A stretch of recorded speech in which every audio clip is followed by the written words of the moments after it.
And we're live. Hi, happy Friday. Welcome to Black Genius. This is your host, Olade Shimbola. I know it's been quite some time. I'm so glad to have you watching today. Thank you for joining us. Thank you to our loyal community, those of y'all who've been watching Black Genius since episode 1.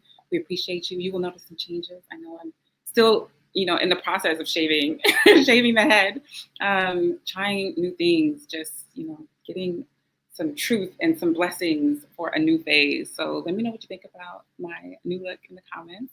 And what have you been up to? How have you guys been? It's been a few weeks. I've been, healing, working on some healing work. And so I'm so excited to come back to Black Genius today with Kwami Williams. If you haven't heard about Kwami Williams, you just gotta know about Kwami Williams. His story is just too juicy. He's such an epitome of Black genius. He's such a perfect example of what we all need to do in the diaspora to liberate our people and ourselves. Kwami is the founder of True Moringa. They source locally in Ghana and distribute moringa products throughout the world. That's hair products, skin products, and smoothie addition products. So just about anything you could think of out there in the world, as far as what moringa provides to us, True Moringa sells it. So I'm going to invite Kwami on here. He completed his bachelor's at MIT, and he had job offers from NASA. And his Ghanaian parents were of course excited that he was going to do the proud African route and become an engineer. And he spent some time in Ghana and decided, no, I'm going to work with farmers instead. And probably gave his mother a little bit of a heart attack, but she survived it. And now True Moringa is thriving. Kwami is also a Harambean. So we're so excited to welcome Kwami Williams to Black Genius today. Snap your fingers with me. Hi, Kwami. How you doing? Hey, Olade. Thank you so much for such all the hype right now. Oh my God. And for this chance to share our story. I didn't tell the story of, what year were you for Harambe? 2014. 2014. Okay. I was 2014. Yeah. And so you came through, you were like a special guest at our induction. And so when we were signing the big book, Mr. Lewis Gale told your story and had honored you. I think you won a golden, what was the award? It was like a golden plaque. Yeah, that's right. That's right. You told the story of how you were lined up. I mean, you had the perfect story, came to the US from Ghana in the 4th grade, got into MIT. We were going to work at NASA. And then you come and you tell your African parents, like, no, I think I'm going to work with farmers instead. And sounds like you haven't looked back yet, even though like 2019 was, a tough year. You guys have seen so many challenges. Yeah. Tell me what it's been like for you, and tell me about that moment when you were like, yeah, I can't go back to NASA. I have to do something. Yeah. I mean, I have this distinct memory where I'm on the phone with my mom, and it's really late. It's like after 11 or something. And I'm like, mommy, I really feel strongly that that this is the path that I want to follow. I want to find ways to be more of a direct blessing to people in Ghana. Specifically to run with this project, this class project of working with moringa farmers in Ghana and see if it can become a business. And she just goes, like there's this pause first, and then I realize that she's starting to get emotional, and she's just like, I'm just tired, she's here, just coming from the night shift at a hospital, and she's like, her dream, I'm working all these jobs, I've made all these sacrifices, your dad has done all this so that, you and your brother would have a better just path in life. And she's like, okay, I'm tired, basically, I don't even want to have this conversation right now. Like, I love you, I want to support you, but can you figure out about how you can make money first and then go help people make money? And, you know, as she says all of that, she then, of course, gets all the aunties to start calling me and the uncles over the week following that, try to convince me not to move back to Ghana. But at the heart of it, you know, she realized that I'm the way I am because of the example she and my dad have lived, of just living sacrificially their entire lives, not just for family, but even for strangers, for giving generously and extravagantly to people, for putting others first. And so even as she's like, don't do this, she's like, it's probably my fault that he's like this. So was there a moment when your mom or your parents or family accepted, like, okay, this is what it's going to be? Yeah. So that once she saw that it wasn't just like I didn't have a plan, you know, I like to say my parents and my mom in particular are like one of my biggest champions. So we were fortunate enough to win a $5,000 grant as part of the MIT Scale Ups Fellowship.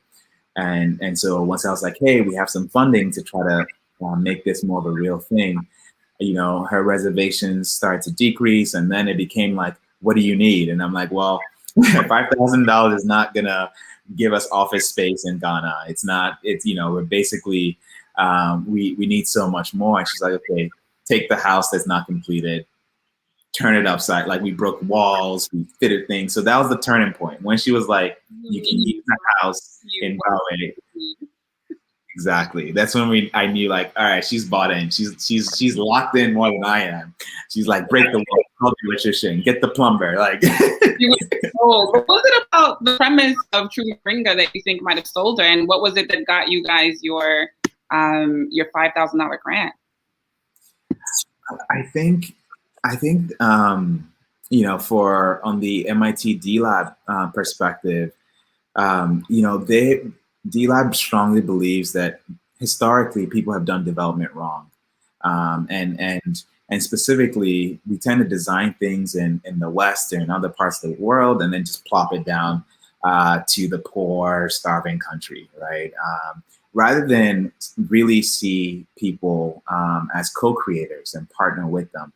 And so I think for D-Lab, seeing the traction that we had as students where farmers are like, hey, you know, 8 organizations source to plant moringa. The leaves contain more iron than spinach, calcium than milk. The seeds contain more oil, a deeply moisturizing oil that outperforms argan, coconut, and shea. So D-Lab is saying, all right, we have 2 people who are excited about pushing this beyond an A in a class. They're building technologies. They're talking to farmers. They're willing to move to Ghana. So I think those things helped sort of our application.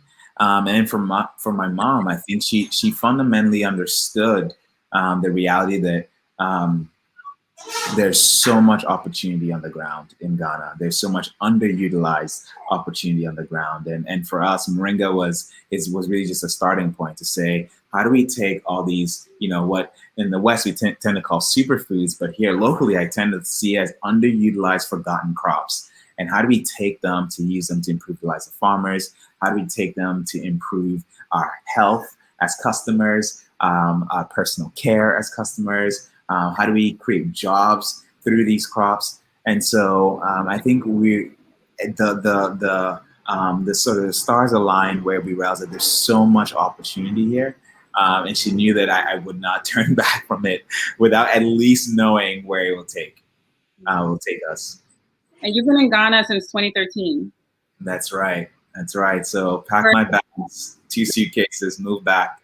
Broke. The big wave, the year of return, Ghana becoming trendy. This is way before all of that. This is where when I landed, the Ghanaians here looked at me and I was like, why are you back? What are you doing here? They're asking me, how do I go to America? Told people that you gave up a job at NASA. I'm sure people gave you dirty looks. Oh, no, I remember having sort of this identity crisis because I'm thinking like I'm coming home. And, you know, and people are like, first of all, to the Ghanaians, I'm more American. To the Americans, I'm Ghanaian. And then in Ghana, the Ghanaians that I'm with are like, wait, can you help me go to America? And I'm like, bruh, I'm coming from America to Ghana. Yeah. It's completely different paradigm. It's like, what is wrong with you? We're gonna Yeah. talk about that, but I'm curious how you've seen the shift since Ghana has become trendy. How has that even impacted your business?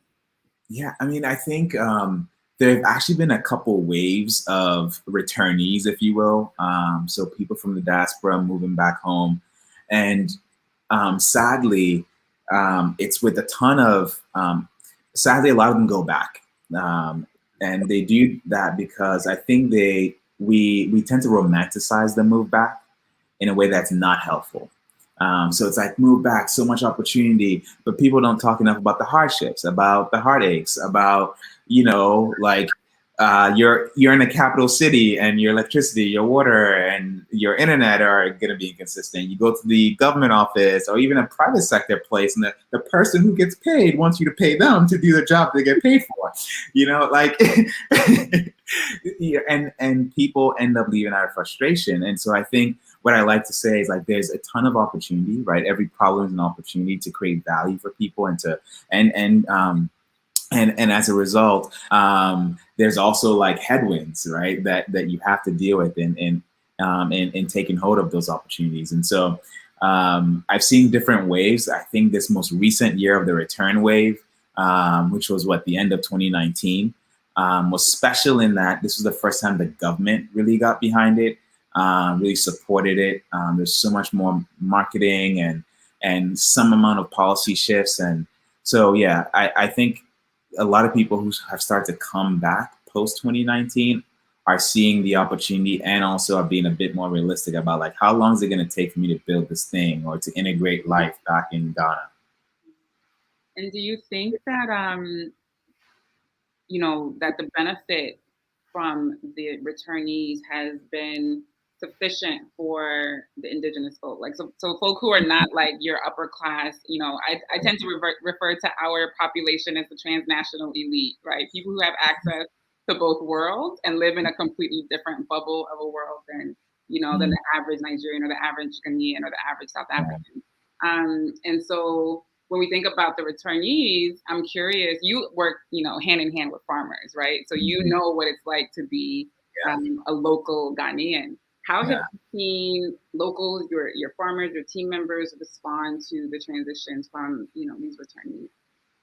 Yeah, I mean, I think that most returnees, most people who come back to Ghana, whether they're part of the Black diaspora or just like excited about an adventure in Ghana, I still think generally live in bubbles still, right? So they're living in parts of in cities where generally things are a bit better in terms of infrastructure, all of that stuff. I think there's just for me, I'm really passionate about challenging Ghanaians and returnees to just leave Accra, leave Kumasi, like leave these city hubs and experience what the vast majority of Ghanaians experience day to day. Like live with people who are only on one meal a day, experience what it is to sleep in a hut, and ride our trotro, which is like our public transit. Like, yeah, you have money for an Uber. Yes, you own your own private car. But how about once a month, once a week, you just experience what, 20, 30 million people largely go through. So I still think there's so much more there.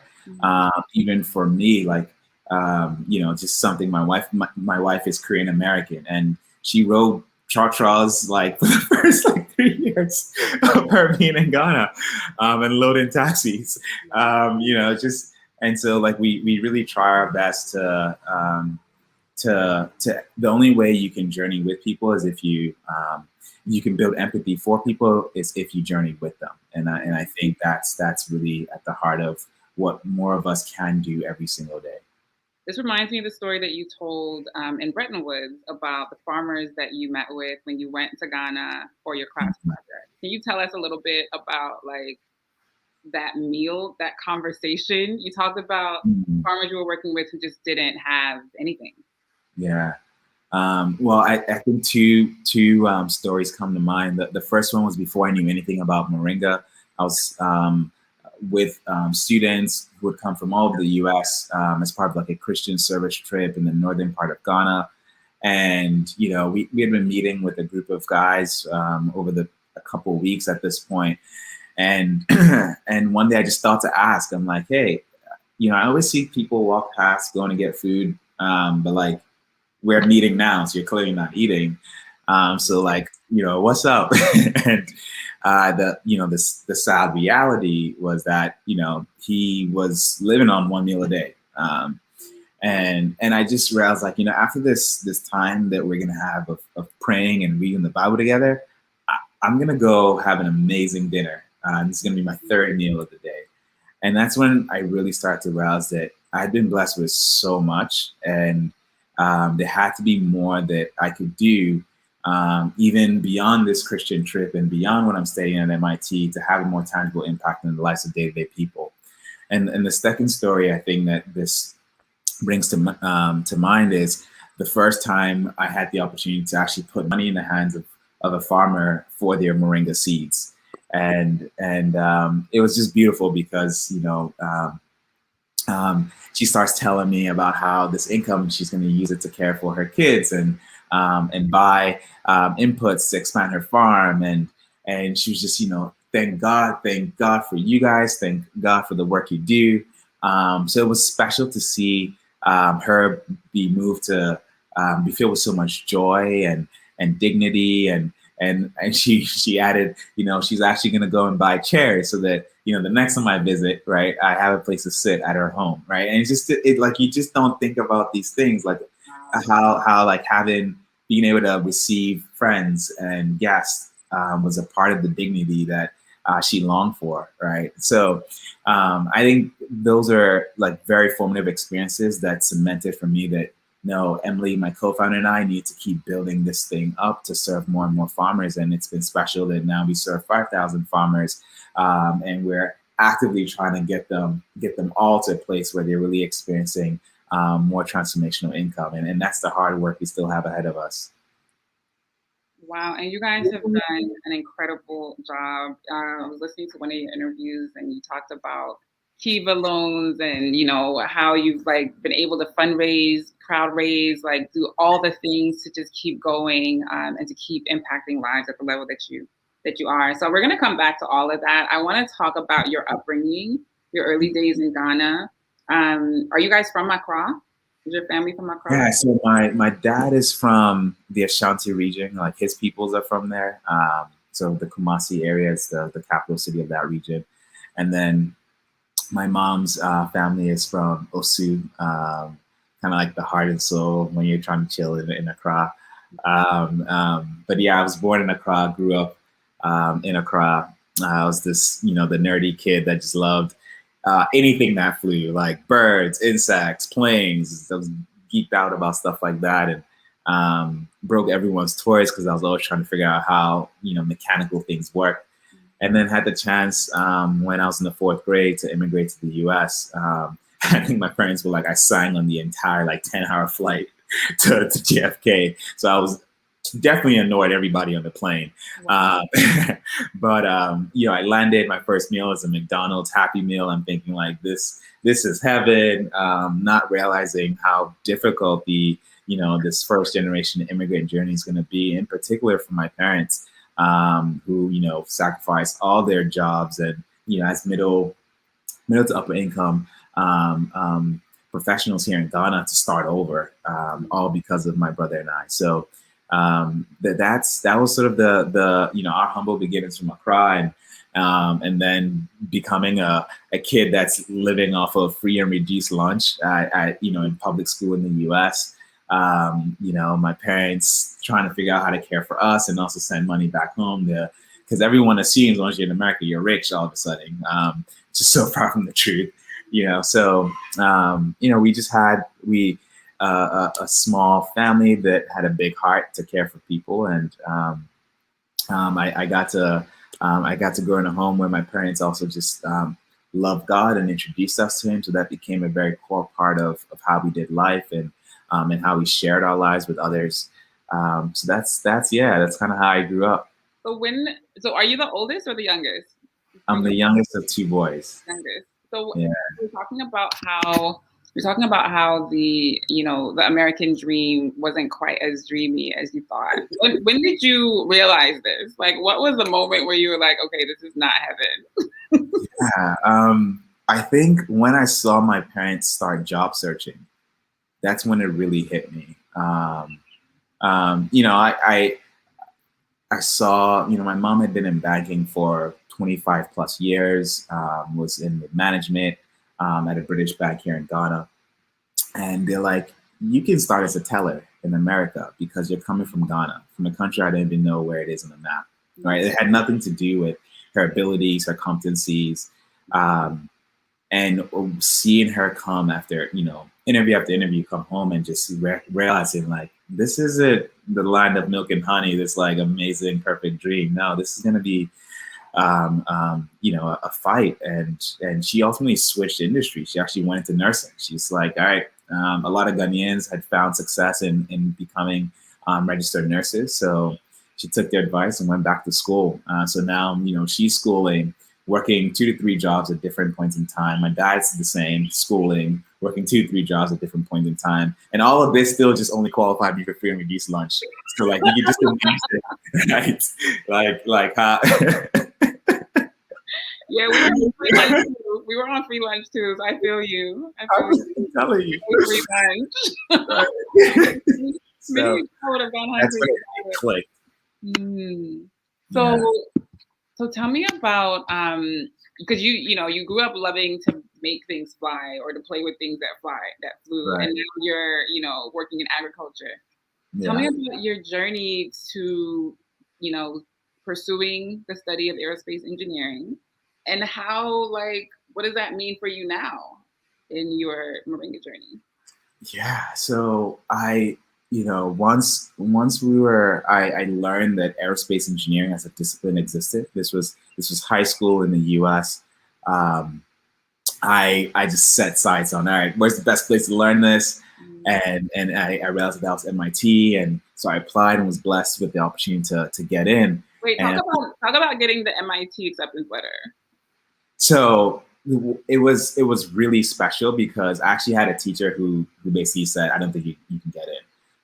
And so, that's a whole nother story of like race and other stuff. But like, I'm just like, I don't know if this is going to happen, but I'm just going to trust God. I'm going to submit everything. And I was, I don't even understand, like elation doesn't probably begin to explain how happy I felt when I got the letter. And I wouldn't be surprised if I cried because it just felt like, God was just blessing this path, proving a lot people wrong, people who I actually looked up to, who basically just said, no, this isn't something that you can achieve. And then to get to MIT and like my intro to aerospace engineering class is taught by an astronaut who had been to space, done 5 spacewalks. Wow. And I'm just like, this is like, a small boy from Ghana, right? Class. Right. In my intro class, I'm being taught by someone like this. It was just super special. And helped me realize that one, I was in the right place to learn. But 2, that MIT was going to be so much more than just learning to become an aerospace engineer. Like it really is called drinking from a fire hose because there's so much happening, so many amazing people. And so I realized that college is going to be more than just the books pretty early on. And it ended up, shaping my spiritual journey, deepening my faith, which I would have never guessed MIT would have encouraged in this, intellectual powerhouse. I actually drew close to that. I met so many people. I met my wife, my co-founder. So many things happened in those 4 years. And so, it ended up being just a pivotal and important and inflection point in my life. How did MIT deepen your faith? Talk a little bit more about that. So when I got to MIT, one moment, this is, I just got a message that my battery is low. Okay, get your charger. It's happened plenty of times. Awesome. So sorry. I'll be right back. All right. Let's meditate while we wait for Kwami to get his charger, right? 1 minute meditation. 1 minute meditation.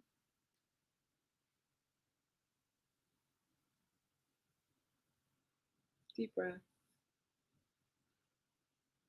We'll throw an ad in here in future episodes when we edit.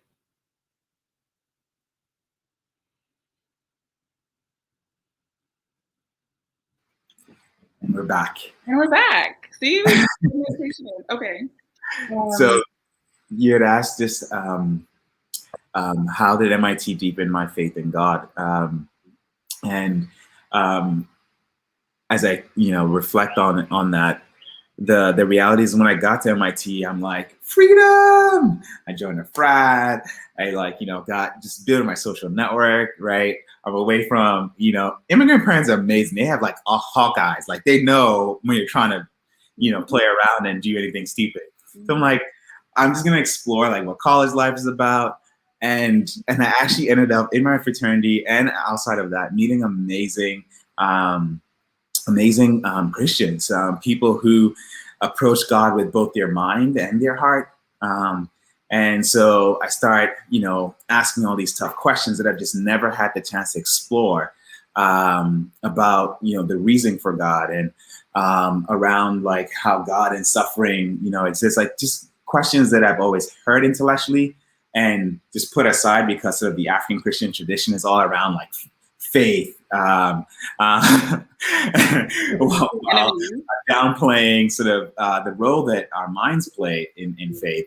And so I started journeying with these amazing brothers in Christ, and they start saying, hey, like here's how I like to think about some of these hard questions, and I ultimately get connected to a student group now called Crew on campus, and that's really where I just met amazing people who, when I look at their lives, I'm just like, your life is beautiful. I want what you have, and it was just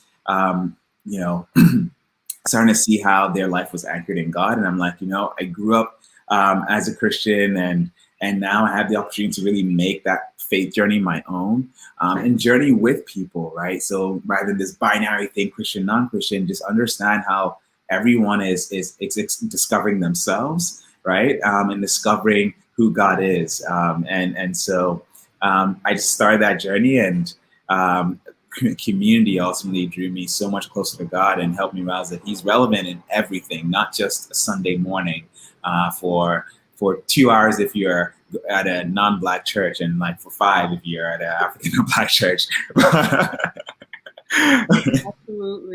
Absolutely. Okay, so you're at MIT, your faith is deepened, you take this class at D-Lab, and then you meet your future wife and your business partner. Talk about that moment when you guys decided what you were going to build. Like, how did you, how did you determine like, this is what we want to build? So the first thing, so D-Lab helped me connect with farmers on the ground here in Ghana, understand the opportunity for Moringa, introduced me to Daisy, my wife and life partner, and Emily, my co-founder and business partner. And Emily and I are like, you know what, let's try to build human-powered machines that would take the Moringa seed, extract oil from it, so we can sell that oil into the hair and skincare space. And that first idea actually didn't work.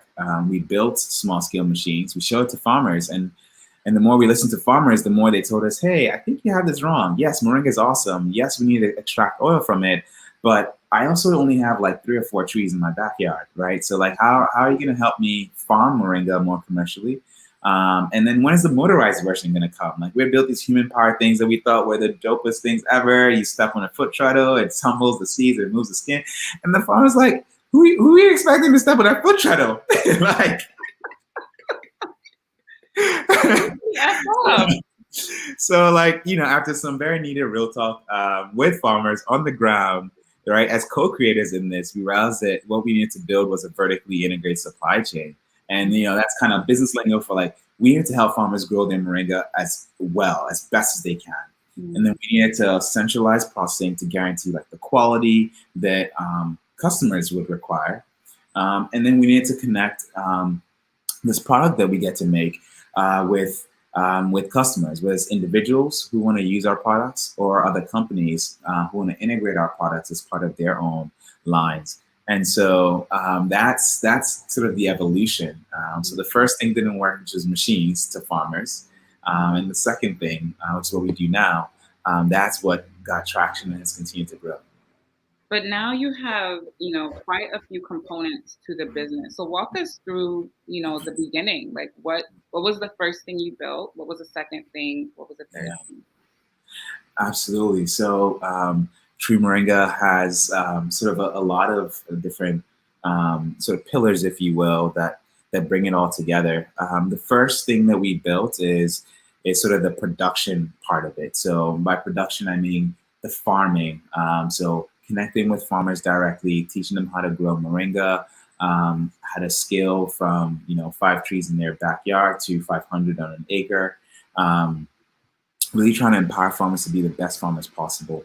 The second part of what we then built was manufacturing. And we were really intentional about building manufacturing in Ghana, because the unfortunate truth about agriculture from the continent is that the majority of what we produce at farm is just exported without any value addition happening, any job creation happening outside of farmers. And so Emily and I said, all right, let's this is where my parents uncompleted house in Ghana came to the story. So we broke the walls, bought a few machines, and then started to process moringa seeds into oil, and over time also added processing moringa leaves into powder. And then the third bit that we built is the distribution sort of arm of True Moringa. And so here we built our brand True Moringa as a emerging wellness brand featuring skincare products powered by moringa oil and health products powered by moringa leaf powder. And then as well, we started to partner with other cool companies in the US and Europe and Asia who buy our products in bulk and formulate their own hair, face, and body and health products. So you guys have your True Moringa brand, and then you provide raw materials for others who have their own brands. Exactly. And so we were talking a little bit earlier about, different plants and, the opportunity for like herbalism in Africa. The Chinese have Chinese traditional medicine. It's a huge industry, right? You have Chinatowns in every major city, and you can find at least one strip of land where you can go to, multiple stores and get quite valuable herbs. Yeah. What is stopping Africans from having those same sorts of strips everywhere all over the world? Yeah, I think there are a couple elements to this. So one, our mindset needs to shift. I think on the continent we've tended to see farming as like this traditional, ancient, archaic thing, and as well amazing, underutilized, forgotten crops as like part of this ancient, forgotten tradition, right? And so we don't value what we have. We see it as backward rather than as an opportunity. Whereas I think, particularly in Asia, they still value Ayurvedic medicine and a lot of sort of traditional medicines, and they're actually integrating that and aligning that with research. So I think there's a mentality shift that needs to happen for us on the continent as Black people, just recognizing that we've been blessed with so much. Like moringa is just like the tip of the iceberg. Like there's just so many underutilized crops that can help care for our bodies, care for our skin, improve our health and wellness. That can literally create entire industries, textiles. So I think fundamentally, once that mind shift changes, then we need to start investing in the sort of the second part being like the research, right? So how do we break down the active ingredients of different crops, like neem? How do we then take those active ingredients and map those to problems or issues that we know those ingredients are good for, right? Then that helps create the landscape of, okay, in neem, I have an insect repellent, I have some potential anti-malarial things. So I have bark that can be used as part of other pharmaceuticals. Like, so you start seeing like, wow, this tree is not just a tree, but actually 3 industries. So money does grow on trees. Money literally does grow on trees. And so we love that joke, and we think that there's a ton of value there. And I'll probably say the third and final bit is taking pride in what we have, right? So first, like this mentality shift of like not seeing what's around us in nature as it's useless or ancient, archaic, investing in the research needed to map them to actual uses and benefits. And then three, I think it's just like, yeah, taking pride in building brands around these crops, like True Moringa is doing with the Moringa crop. And then also just championing it as part of championing it as part of our day to day. So like, are we using and eating and drinking the things that are around us? I think that's kind of what's needed to move us to a place where we are tapping into the billions of dollars that these forgotten, underutilized crops hold for the continent. I read an article recently that talked about how the wellness industry is about a $400 billion industry across the globe over the next like decade. That is the expected figure, and this did not incorporate Africa at all. Did not include, So wow, yeah, I'm super, super, super excited about what's possible with plants like moringa. What are some of the other plants that you're excited about that you're seeing? Yeah, I think my top two right now are hibiscus and tiger nuts. I here in Ghana we have a drink called Sobolo that takes hibiscus, sometimes a little bit of peppermint, ginger, a couple other things. It's delicious. But the plant itself, the more I've learned about it, has so many really interesting uses. Even doing things like helping with UTIs, and so I think like that's pretty awesome. And then tiger nuts. I am a sweet tooth. I've stopped drinking like soda and all that stuff, even juice. I've cut it down, but I love the idea of a naturally sweet plant milk, and tiger nuts are amazing. And so yeah, pretty pumped about those two crops right now, and thinking about like a health and wellness opportunity.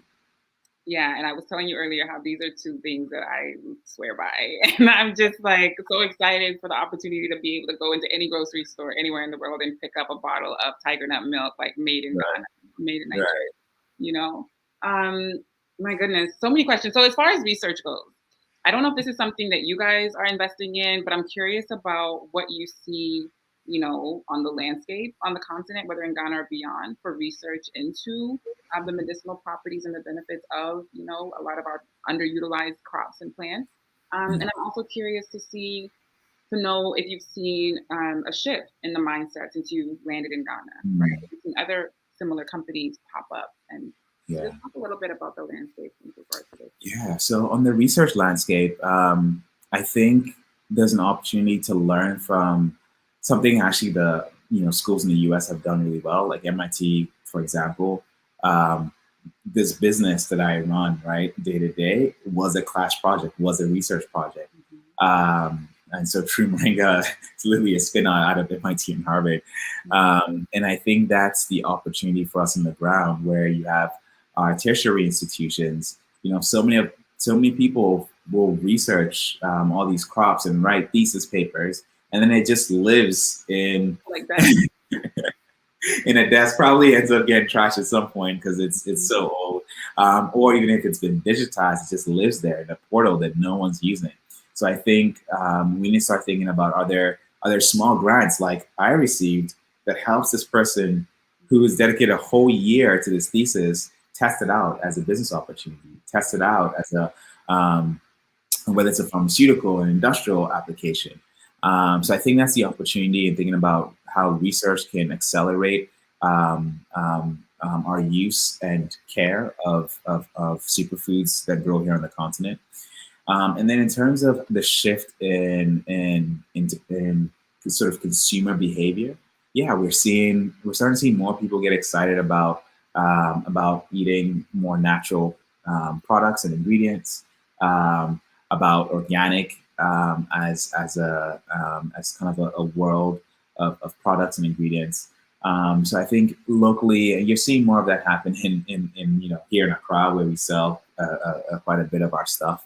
But yeah, there's a growing appreciation for made in Ghana and also natural. Wonderful. And so you guys have been able to get USDA organic certification for some of your products. Mm-hmm. You know, your packaging, is the packaging happening in Ghana as well for the products that are Yeah, in your so brand? different products happen here, and a few happen in the U.S. Okay. Our entire health line and wellness line is all done in Ghana.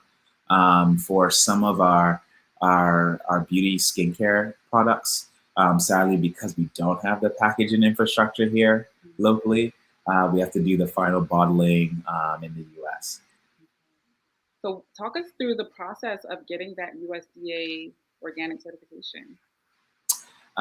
So typically you need to prove that the land that you're growing on is either virgin, so no one's cultivated on it, or you've been practicing organic practice for like 2 to 3 years. So it kind of depends on certifying body.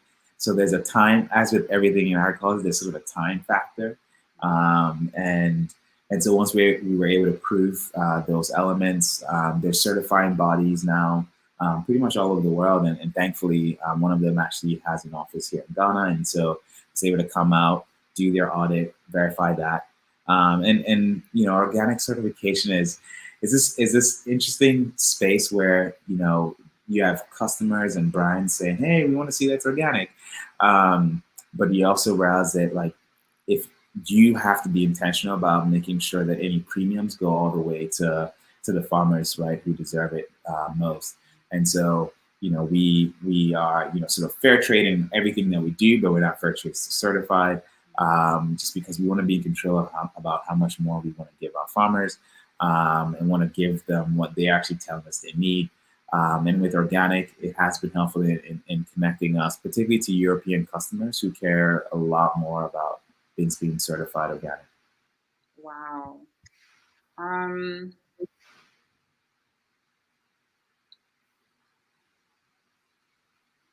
so in terms of that process and getting your products certified organic, getting them to, you know, stores across the globe, talk to us about some of your early wins, right? How did you start to become, I don't know what stores carry your products yet. Yeah, I know you guys have an e-commerce, you know, arm. How did yeah. you start to really grow that audience and get your products out to the rest of the world? Yeah, so I give all the credit to my co-founder Emily.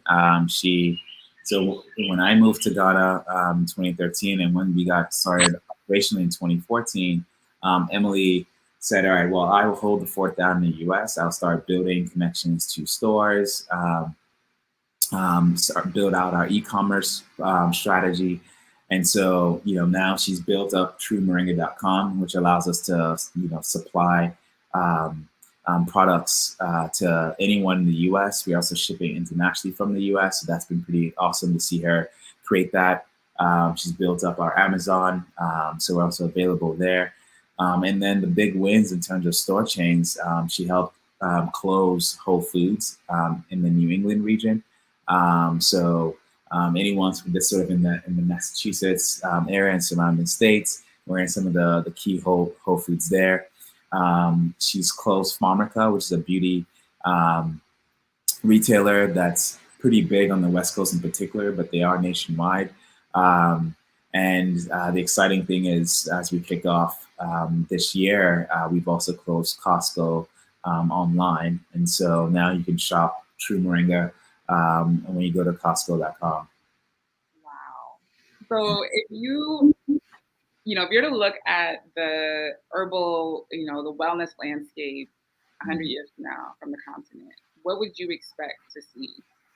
Yeah, well, I would expect to see so much of, I would expect to see people shifting from everything being like, you know, so these chemically synthesized pharmaceuticals, to people understanding that actually my diet has a big part, is a big contributor to my health and wellness, and a shift as well towards just practicing better self-care. So mind, body, soul. I think all of those things are intertwined, and you're starting to see people invest more time and energy in that direction. eating natural, less processed. So that's kind of the trends that I'm seeing, that I think, 100 years from now, will become more of a reality for people.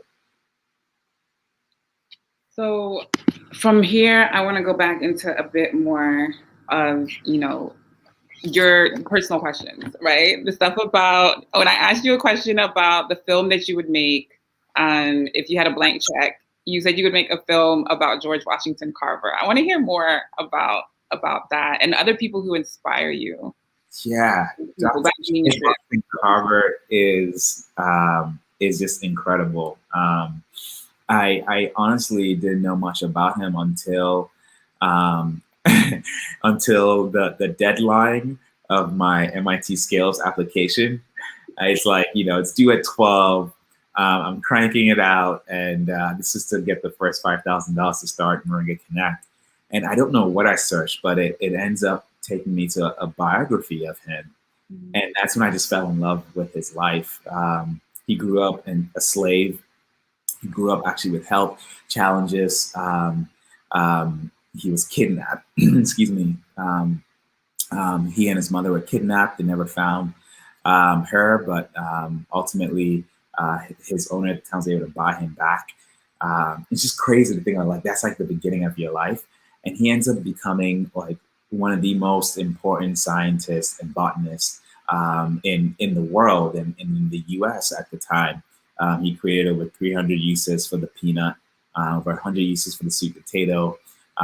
And what I love about him is that he really has integrated his personal faith in God and his work. So he likes to say he doesn't bring any science books into his lab. He talks to God and it's like, hey, God, why'd you make the peanut? Why'd you make sweet potato? Why'd you make this thing? Give me ideas. And then, of course, he goes to the science, like, how do I extract the the active ingredients of this thing?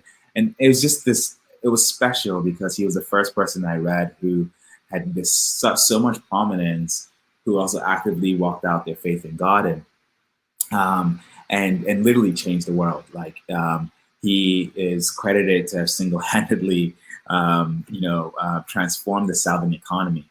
Black farmers at the time were poor, and were poor cotton farmers.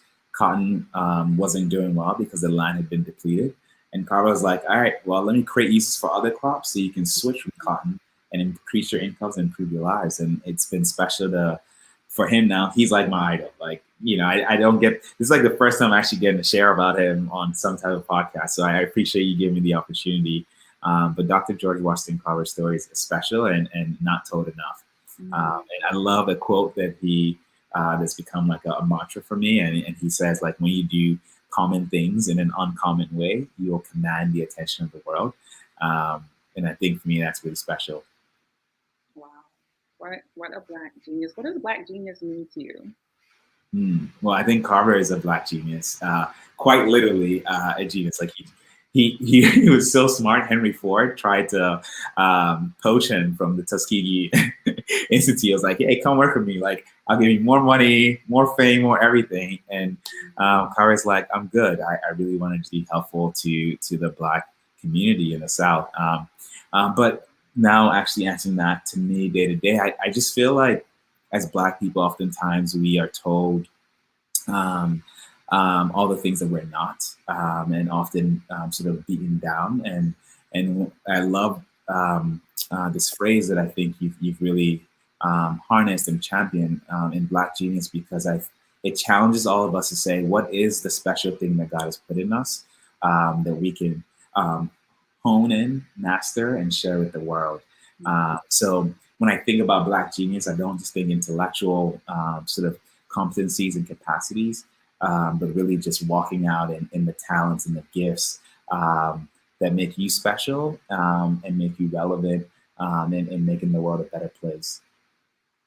Wow, Black folks are under attack globally. And if you're following any of the stories in the US, there seems to be a complete departure from any understanding that there's such a thing as Black genius. I'm curious how you experienced the racial reckoning of 2020. 2020 was a very special year for many reasons, but I think that the awakening that, globally, that happened globally was a significant part of that. And really, in light of the trauma of the pandemic, how did you experience 2020? How did 2020 change you? How did you Yeah. experience, the racial reckoning? Yeah, I'll tackle the racial reckoning first, and then talk about sort of everything else that ended up happening personally and professionally as a result of the pandemic. I think for me,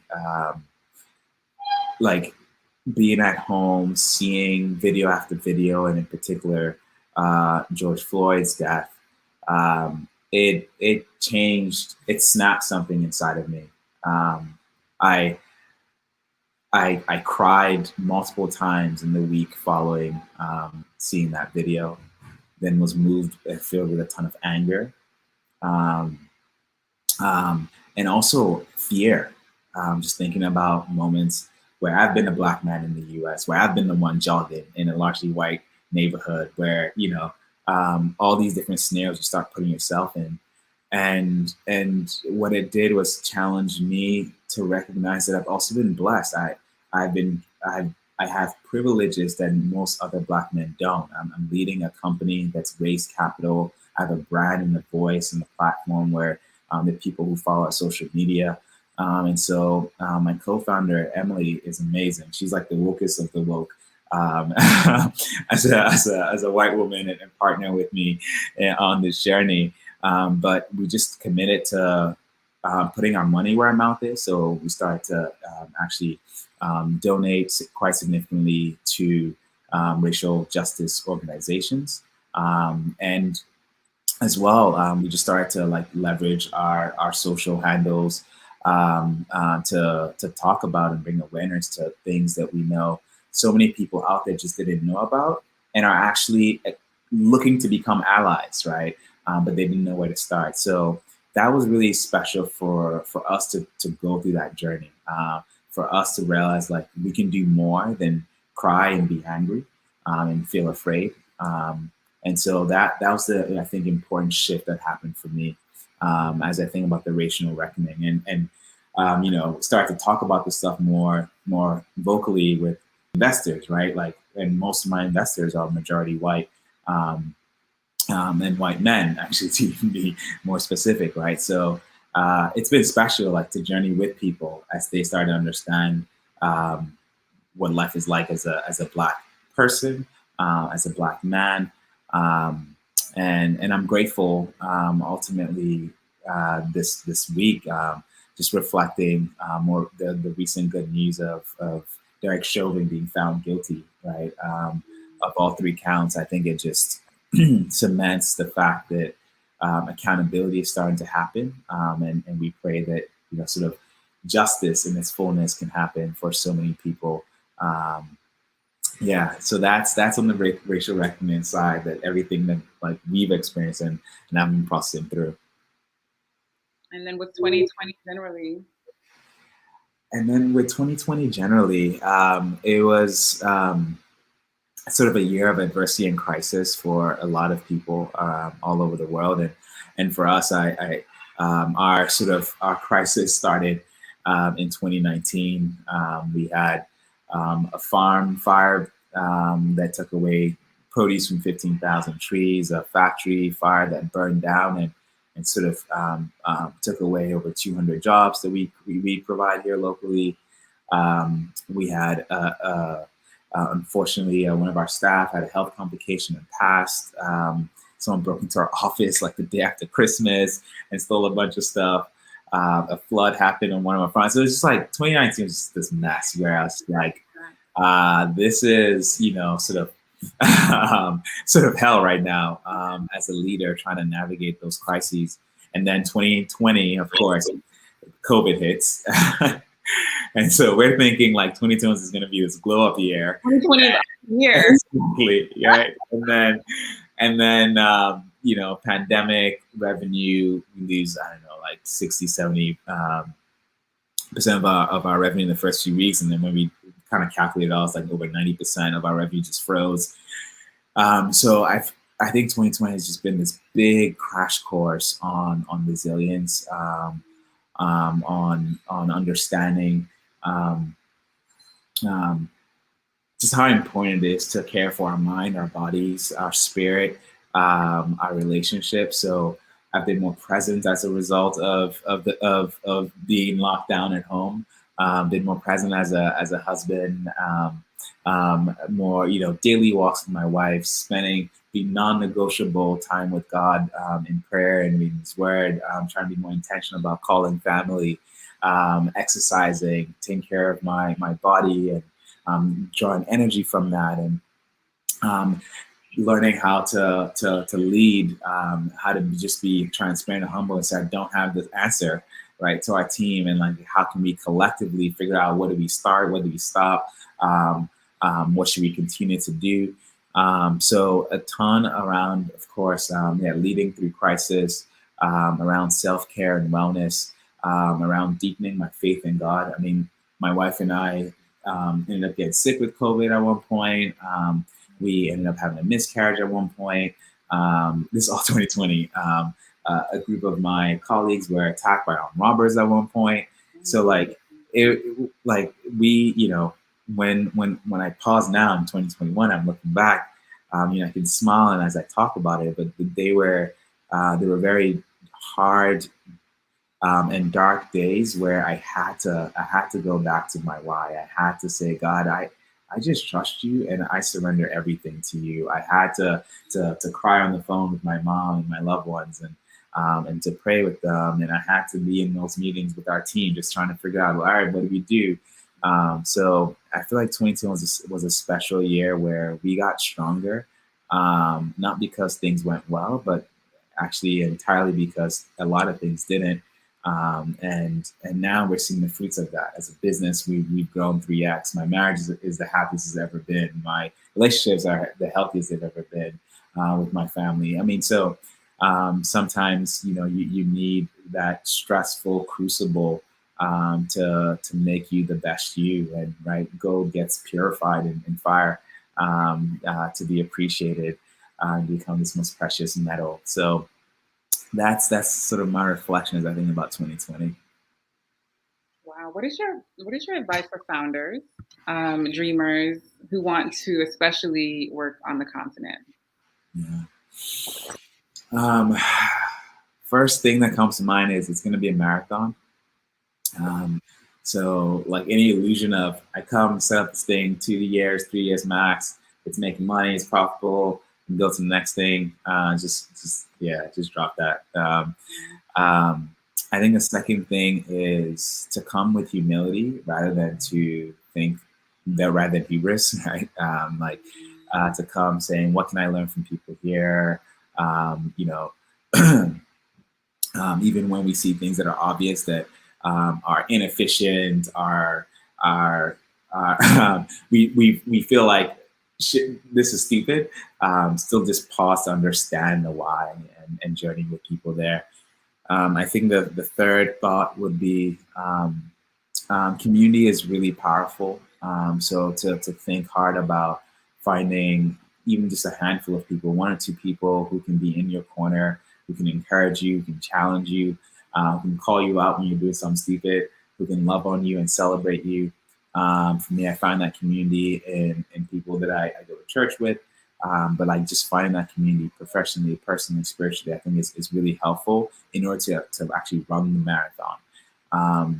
Because burning out is so real.